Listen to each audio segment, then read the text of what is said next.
Hai,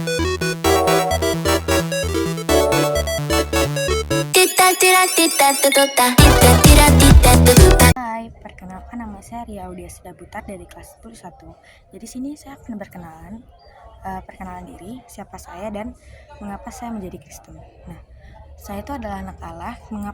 Lalu mengapa saya menjadi Kristen? Itu karena memang saya Kristen sejak lahir dari kedua orang tua saya. Nah, tujuan hidup saya dalam mengikuti Kristus itu adalah berbuat baik dan selalu taat kepada Tuhan. Nah, bagaimana rencana saya akan bisa menjalankan itu dengan memuji dan memuliakan nama Tuhan dan selalu ikut perintah yang baik menurut Tuhan. Nah, saya punya satu tokoh Alkitab yang menginspirasi saya, yaitu tokohnya itu adalah Esther.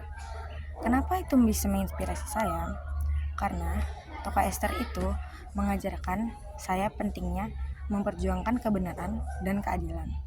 Bahkan itu bisa mengakibatkan resiko yang besar. Terus Esther ini membuktikan juga bahwa kita tuh harus bersabar dan percaya bahwa Tuhan melakukan segala sesuatu karena suatu alasan. Jadi gak mungkin Tuhan itu ngasih musibah atau karunia yang banyak itu tanpa alasan. Pasti itu semua ada alasannya dan itu pasti sudah direncanakan oleh Tuhan. Kemudian saya juga punya satu ayat Alkitab yang menginspirasi saya dan memotivasi saya. Itu adalah Ratapan 3 ayat 49-50.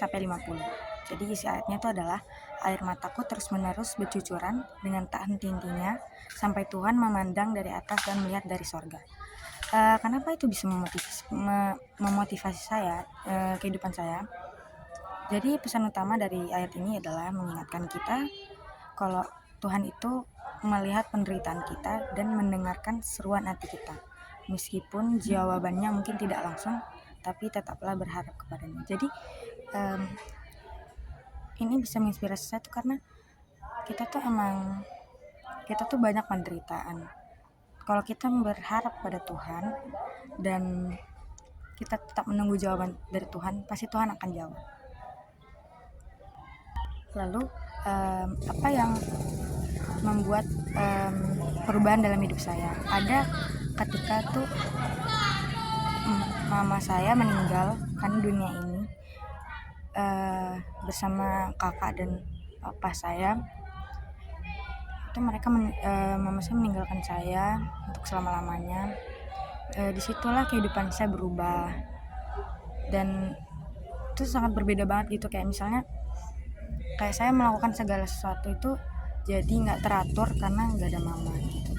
Nah, terus ada lagi ini pertanyaan, apakah pernikahan masih relevan? Jadi itu pernikahan itu menurut saya itu masih relevan karena Tuhan itu menetapkan itu untuk memenuhi kebutuhan manusia akan pasangan, menciptakan keluarga dan memuliakan Allah melalui relasi yang mencerminkan kasih dan kesetiaan. Apa rancangan Tuhan bagi pernikahan? Jadi rancangan Tuhan bagi pernikahan itu mencerminkan kasihnya. Pernikahan adalah cerminan hubungan Allah dengan umatnya, khususnya dalam kasih, pengorbanan, dan kesetiaan.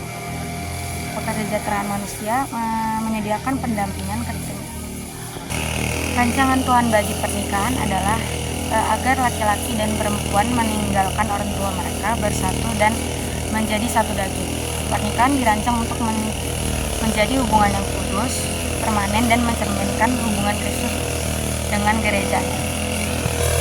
Mengapa Tuhan merancang pernikahan seperti ini? Itu karena tujuan untuk bertumbuh dan beranak, kesatuan dan menolong yang sepadan, hidup untuk kemuliaan Tuhan, hubungan Kristus dan jemaat. Jadi kesimpulannya itu adalah pernikahan adalah cerminan hubungan Allah dengan umatnya, khususnya dalam kasih, pengorbanan, dan kesetiaan. Pernikahan menyediakan pendampingan, keintiman, dan keluarga sebagai dasar untuk kehidupan yang stabil.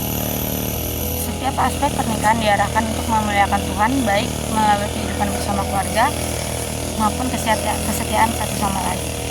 Jadi begitu saja. Saya ucapkan terima kasih.